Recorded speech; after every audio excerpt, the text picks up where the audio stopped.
అందరికీ నమస్కారం. నేను మీ లక్ష్మి. ప్రవీణ్ పగడాల గారి కేసులో చాలా అనుమానాలు వచ్చాయి. ఈవెన్ చాలా మంది దాన్ని యాక్సిడెంట్ అని, కొంతమంది కావాలనే హత్య చేశారు అని చెప్పి అనడం జరిగింది. బట్ మొత్తానికైతే పోలీసులు విచారణ జరిపి ఒక క్లారిటీ ఇచ్చారు. అయినా సరే దీని మీద చాలా అనుమానాలు చెలరేగుతున్నాయి. కాబట్టి ప్రస్తుతం నాతో పాటుగా జాన్ పాల్ గారు ఉన్నారు. ఆయన ప్రవీణ్ పగడాల గారికి మిత్రుడు అనమాట. అసలు ఏం జరిగింది ఏంటి అనేది ఆయన మాటల్లోనే ఒకసారి అడిగి తెలుసుకుందాం. నమస్కారం జాన్ పాల్ గారు. నమస్తే లక్ష్మి. సార్, ప్రవీణ్ పగడాల గారి కేసు ఏంటి? అది యాక్సిడెంటా? అంటే మీరు మీ ఛానల్లో చెప్పారు యాక్సిడెంట్ అని. అయినా సరే మీ మీద చాలా థ్రెటనింగ్ కాల్స్ వచ్చాయి అని తిడుతున్నారు అని కూడా మీరే మాట్లాడారు. అసలు ఏంటి పరిస్థితి ఏంటి? ఫస్ట్ లక్ష్మి, ప్రవీణ్ పగడాల గారి మిత్రుడు అని అన్నారు కదా. మిత్రుడు అంటే క్లారిటీ ఇవ్వాలి. నేను మిత్రుడు అంటే అంత క్లోజెస్ట్ పర్సన్ ఏం కాదు. 2-3 సార్లు మేము వ్యక్తిగతంగా కలుసుకున్నాం, ఫోన్లో మాట్లాడుకునే వాళ్ళమి తప్ప అంత క్లోజ్ కాదు. అంటే నువ్వెప్పుడు ఫ్రెండ్వి అని ఎవరైనా అంటే నేను ముందే చెప్తున్నాను అంటే క్లాస్మేట్ లాగానే కదా. ఆయన పాస్టర్, నేను పాస్టర్ని. అలా ఏంటంటే వ్యక్తిగతంగా 2-3 సార్లు కలుసుకున్నటువంటి విషయం. ఆయనది కడప, నాది కడప. ఫోన్లో మాట్లాడుకుంటాం. ఆయన మరణించినటువంటి రోజు అంటే 9 గంటలకు ఆయన చనిపోయాడని తెలిసింది కదా. నాకు 12:25కి ఒక వ్యక్తి చెప్పాడు చనిపోయాడని. అదే రోజు ఉదయం 7:20కి నేను ఆ వ్యక్తికి కాల్ చేశాను. ఆ రోజు ఉదయం 7:20కి నేను కాల్ చేశాను. అయితే అందుబాటులో లేదని వచ్చింది. మీరు కాల్ చేశారు కానీ నేను కాల్ చేశాను, అందుబాటులో లేదని వచ్చింది. అంతకంటే ముందు మా ఇద్దరు ఫ్రెండ్ అయినటువంటి ఇంకో వ్యక్తితో మాట్లాడాను. సరే అన్నతోనే మాట్లాడే విషయాన్ని అంటే సరే నేనే మాట్లాడతాను కాల్ చేశాను. ఆయన ఫోన్ అందుబాటులో లేదు. అంటే ఏ విషయం గురించి మాట్లాడాలి? అంటే మామూలుగా బైబిల్ గురించి డిస్కషన్, చిన్న డిస్కషన్. అంటే స్నేహితుడు అంటే చెప్పాను, క్లారిటీ ఇచ్చాను. అంత క్లోజ్ ఏం కాదు కానీ తెలుసు. మీరు కాల్ చేసిన టైంకి ఆయన చనిపోయి ఉన్నారు. అదే విషయం. ఇకపోతే ప్రవీణ్ పగడాల గారిది హత్యనా లేకపోతే యాక్సిడెంట్ అంటే యాక్సిడెంట్, సెల్ఫ్ యాక్సిడెంట్. ఆయనే ప్రమాదంలో మరణించాడు. ఇందులో ఎలాంటి అనుమానం లేదు. నాకైతే కనీసం ఒక్క అనుమానం కూడా యాక్సిడెంట్ కాదేమో అనేటువంటి అనుమానం కనీసం ఒక్కటి కూడా లేదు. మొట్టమొదటి CCTV ఫుటేజ్ వచ్చింది కదా, పోలీసు వాళ్ళు ప్రెస్ రిపోర్ట్ పెట్టి నయారా పెట్రోల్ బంక్ ఎదురుగా ఇచ్చారు కదా. అప్పటి నుంచి ఇప్పటి వరకు ఇంతమంది ఇది హత్య అని అంటున్నారు కదా. ఎందుకు హత్య కాకూడదు అని కనీసం ఒక్క ప్రశ్న అయినా వస్తుందేమో అని చాలా ప్రయత్నం చేశాను నేను. ఒక్క ప్రశ్న కూడా రావట్లేదు నాకు. మరి వీళ్ళకి ఇన్ని అనుమానాలు ఎక్కడి నుంచి వస్తున్నా నాకు తెలియట్లేదు. అది 100% ప్రమాదం. ఆయనే ప్రమాదానికి గురయ్యాడు, సెల్ఫ్ యాక్సిడెంట్. అది హత్య కాదు. అందులో ఏ కుట్ర కోణం లేదు. అంటే స్టార్టింగ్లోనే ఆయన బాడీని ఇంటికి తీసుకొచ్చినప్పుడు, చర్చికి తీసుకొచ్చినప్పుడు అంతకుముందు అయినా సరే వాళ్ళ ఫ్యామిలీ వాళ్ళు ముందే చెప్పారు, మాకు ఎవరి మీద ఎటువంటి అనుమానాలు లేవు, జస్ట్ పోస్ట్ మార్టం చేయండి అని చెప్పారు. పోస్ట్ మార్టం కూడా వద్దు, బాడీని ఇస్తే తీసుకెళ్తామన్నారు. పోస్ట్ మార్టం చేయండి కదా, పోస్ట్ మార్టం లేకుండా బాడీని ఇమ్మని అడిగారు. మరి ఈ ఫ్యామిలీ వాళ్ళ తరపు నుంచి ఎటువంటి ఇన్స్ట్రక్షన్ లేకోకుండా ఇదంతా జరగడానికి కారణం ఎవరు? ఇదంతా జరగడానికి కారణం ఎవరు అంటే అభినయ్ దర్శన్ ఒక వ్యక్తి ఉన్నాడు. గతంలో ఆ వ్యక్తి సినిమా ఫీల్డ్లో ఉన్నాడు. ఇప్పుడు పాస్టర్ లాగా యాక్ట్ చేస్తున్నాడు. పాస్టర్ కాదు. పాస్టర్కు ఉండే ఏ క్వాలిటీ ఉండదు. ఆ వ్యక్తికి ఉన్న ఒకే ఒక క్వాలిఫికేషన్ ఏంటంటే, నాకు తెలిసి మిగతా వాళ్ళ దగ్గర లేదు ఆ క్వాలిఫికేషన్. నా దగ్గర కూడా లేదు. ఆ క్వాలిఫికేషన్ ఏంటంటే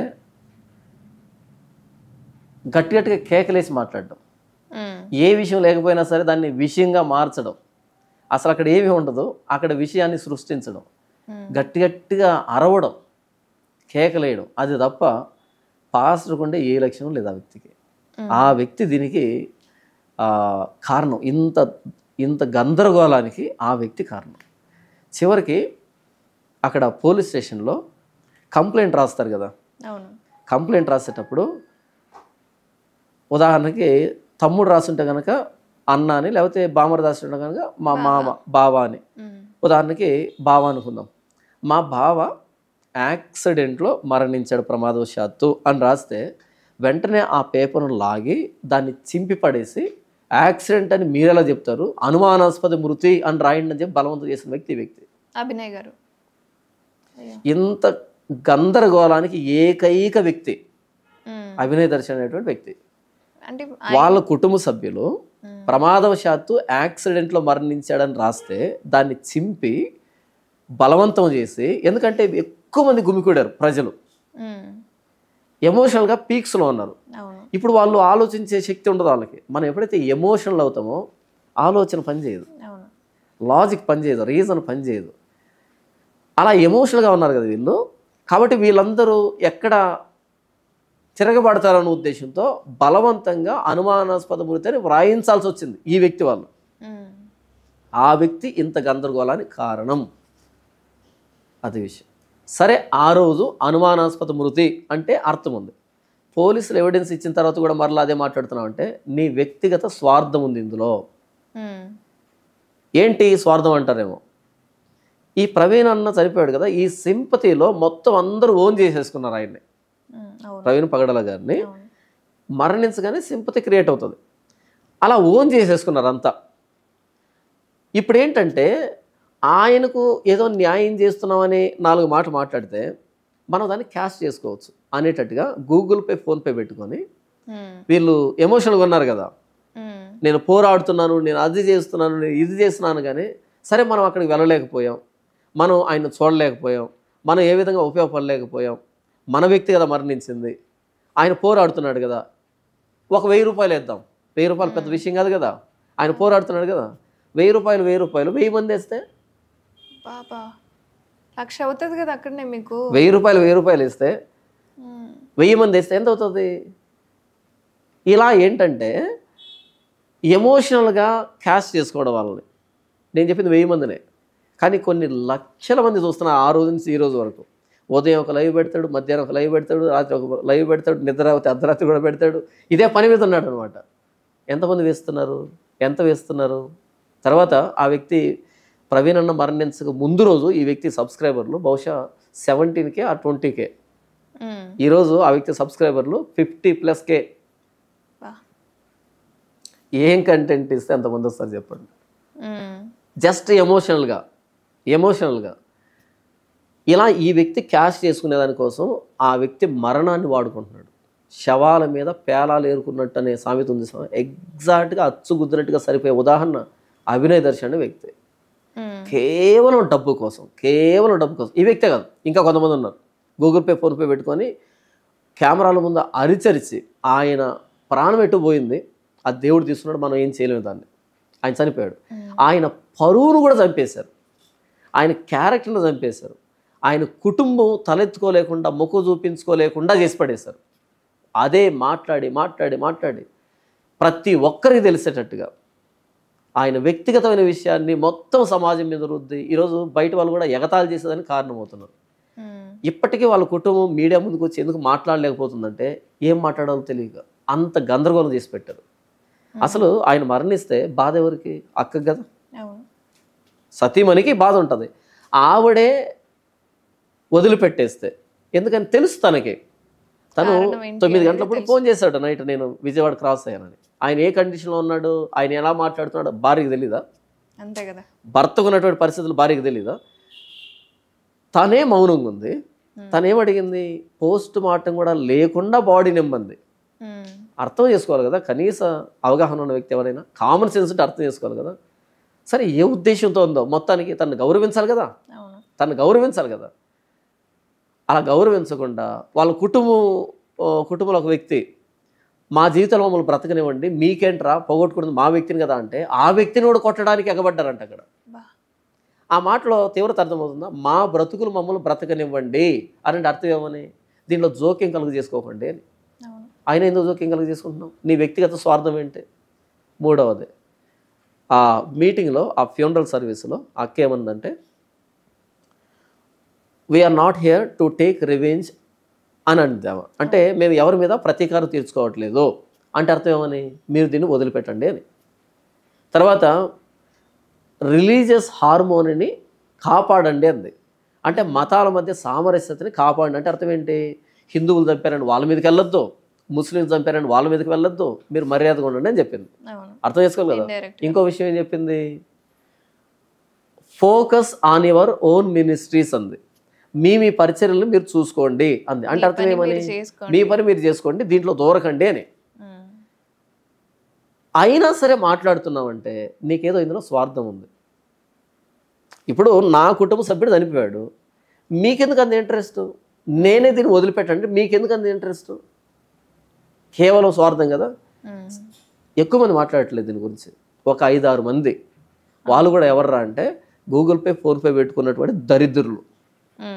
వీళ్ళు మొత్తం క్రైస్తవ సమాజాన్ని గొర్రెలను చేసి పడేశారు. గొర్రెలను చేసి పడేశారు. ఇప్పుడు మీరు క్రిస్టియన్స్కి వెళ్ళి చెప్పండి, ఇప్పుడు నేనే ఉన్నాను కదా, ఒక విలన్ లెక్క తయారైపోయారు. ఈ ఇన్సిడెంట్ జరగకముందు పాస్టర్ జానపాల్ అంటే అద్భుతంగా వాక్యం చెప్తాడు, బైబిల్ చెప్తాడు అనేటువంటి అది ఇప్పుడు ఏమైంది తెలుసా? నన్ను ఎవరో డబ్బులతో కొన్నారంట, కాబట్టి నేను హత్యని యాక్సిడెంట్ అని మాట్లాడుతున్నానంట. అవును, అభినయ్ గారు ఆయనే అన్నాడు, మిమ్మల్ని డబ్బులతో కొన్నారు ఆయన ఎవరినో. మీకు ఒక మంచి ఉదాహరణ చెప్తా లక్ష్మి. డబ్బుకు అమ్ముడు వ్యక్తి ఎలాగ ఉంటాడంటే, నేను కష్టాల్లో ఉన్నాను, నేను బ్రతకలేకున్నాను, నేను అక్కడ అలా చేస్తున్నాను, ఇక్కడ ఎలా చేస్తున్నాను, మీరు సహాయం చేయండి. ప్రత్యక్షంగా పరోక్షంగా డబ్బు గురించి మాట్లాడుతుంటాడు. డబ్బుకు అమ్ముడు పోయే వ్యక్తి, వాడిని ఎలా గుర్తుపడతామంటే వాడు ప్రత్యక్షంగా పరోక్షంగా డబ్బును గురించి మాట్లాడుతుంటాడు. సో వీడికి అవసరం ఉంది కాబట్టి వీడిని మనం కొనొచ్చు. ఒక ఫిగర్ దగ్గర పడకపోయినా ఇంకో అమౌంట్ దగ్గర పడతాడు కదా. నా మొత్తం ఛానల్ మీరు వెతకండి, డబ్బును గురించి ఒక్క ప్రస్తావన ఉండదు. ఎక్కువ మాట్లాడితే దశమ భాగం ఎందుకు అడుగుతున్నారు అని వాళ్ళను ఫుల్గా లెఫ్ట్ అండ్ రైట్ ఇచ్చుంటాను నేను. అవును, మీరే దశమ భాగాలు ఉంటాయి అంటే తీసుకునే వాళ్ళు అసలు పాస్టర్లు కాదు అని చెప్పి కదా ఒకవైపు ఉన్న వ్యక్తి మీరు అని మాట్లాడే వ్యక్తిని నేను. ఇప్పుడు నన్ను ఎవడు కొంటాడు? పోనీ ఇప్పుడు దీన్ని యాక్సిడెంట్ అని చెప్పడం ద్వారా ఎవరికి లాభం ఉంది ఇక్కడ? ఒకవేళ ఇది యాక్సిడెంట్ అని చెప్పడం ద్వారా ఎవరికైనా లాభం ఉంది అని అంటే కనుక ఫస్ట్ వాళ్ళ కుటుంబ సభ్యులకు లాభం ఉంది. ఎందుకంటే వాళ్ళే అడిగింది, పోస్ట్ మార్టం కూడా లేకుండా ఇవ్వండి అని. ఎందుకంటే వాళ్ళే ఫస్ట్ రాసింది, ఇది ప్రమాదవశాత్తు యాక్సిడెంట్లో చనిపోయాడు అని రాసింది వాళ్ళే. నేను దాన్నే చెప్పాను. ఒకవేళ ఇది హత్య కాదు యాక్సిడెంట్ అంటే వాడు మోసగాడు అయితే ఫస్ట్ వాళ్ళ ఫ్యామిలీ ఆ కేటగిరీ కిందకి వస్తుంది. వాళ్ళ ఫ్యామిలీ అలా కాదు కదా. భర్తను పోగొట్టుకొని, నాన్నను పోగొట్టుకొని, తమ్ముడిని పోగొట్టుకొని, అన్నను పోగొట్టుకొని, బావను పోగొట్టుకొని, స్నేహితుని పోగొట్టుకొని వాళ్ళు ఏడుస్తూ ఉంటే అదే కదా నేను చెప్పింది ఇక్కడ. కామన్ సెన్స్ కదా ఇది. అసలు ఇంతమంది రోడ్ల మీదకి వచ్చి ఎందుకు కేకలు వేస్తున్నారు? ఏంటి మీకు అసలు? ఎవరు పోగొట్టుకున్నారు? మీరెందుకు కేకలు వేస్తున్నారు? సరే మాకు బాధ ఉంది, మాకు అభిమానం ఉంది, ఆయన మా పాస్టర్ ఏంటంటో చెప్పారనుకోండి, మంచిది. మరి డబ్బు ఎందుకు అడుగుతున్నారు? గూగుల్ పే, ఫోన్ పే ఎందుకు అడుగుతున్నారు? డబ్బు ఎందుకు అడుగుతున్నారు అంటే ప్యూర్గా మీ వ్యక్తిగతంగా ఇక్కడ లాభం ఉంది, స్వార్థం ఉంది, అంతే. ఆయన చావునట్టు పెట్టుకొని మీరు బ్రతక నేర్చారు, ఆ శవం మీద పేలాలు ఏరుకుంటున్నారు, అంతే. Characterless fellows. ఒక వ్యక్తి మరణిస్తే ఆ వ్యక్తి శత్రువైనా సరే అప్పుడు బ్రతుకున్నప్పుడు ఏదో మాట్లాడాడు కానీ చనిపోయినప్పుడు ఇప్పుడు మనం ఏం సాధించేది ఉండదు అనేటువంటి మానవత్వం చూపించాల్సిన స్థానంలో ఆ సావు ఎక్కడ పాత పడితే మాకు కాసులు రాలవని ఎప్పటికప్పుడు ఫ్రెష్గా అర్ధగంటకు ఒక వీడియో, గంటకు ఒక వీడియో. అసలు మానవత్వం ఉందా వీళ్ళకి? అసలు మనుషులేనా? మనస్సాక్షి అనేది ఉందా? ఆయన చావును ఆధారం చేసుకొని సంపాదిస్తున్నాం, ఎలా తినడానికి బుద్ధి పుడుతుంది? ఆయన కుటుంబం ఏం కావాలి, ఆయన బిడ్డలు ఏం కావాలి, ఆయన పరువు ఏం కావాలి? మనిషి అంటే పోయాడు, పరువు కూడా పోయిందే, పోగొట్టారే. ఈవెన్ ఆయనది కాకుండా మిగతా ఎవరైతే పాస్టర్లు ఉన్నారో వాళ్ళందరూ మిగతా పాస్టర్లందరినీ తిట్టేదానికి, యేసు ప్రభుని తిట్టేదానికి, క్రైస్తవాన్ని తిట్టేదానికి ఇంకా ఏం సాధిద్దామని రోడ్లు ఎక్కారు. ఇంకా ఏం అనుమానాలు ఉన్నాయి? ఒక్క అనుమానం, ఇప్పుడు మీరు 100 అనుమానాలు అడగండి, 100కి నివృత్తి చేస్తాను. నేనే వెళ్ళి చూడలే, సీసీటీవీ ఫుటేజ్లు పోలీసులు ఏవైతే ఇచ్చారో దాన్ని క్లియర్గా చూసాను, అంతే, అయిపోయింది, క్లారిటీ వచ్చేసింది. మీకెందుకు పని చేయలే? ఆ స్పృహ పని చేసినా కావాలని రెచ్చగొట్టడం. భూత వైద్యుడు ఎలాగైతే భయపడే వాళ్ళ మీద ఆధారపడి బ్రతుకుతుంటాడో అలా వీళ్ళు ఈ క్రైస్తవ సమాజాన్ని భయపెట్టి, అమ్మో పాస్టర్లను చంపేస్తున్నారు, విశ్వాసం చంపేస్తున్నారు, అలా జరిపారు అని భయపెట్టి వాళ్ళ దగ్గర నుంచి డబ్బు రాబట్టి అలా బ్రతుకుతున్నారు వీళ్ళు.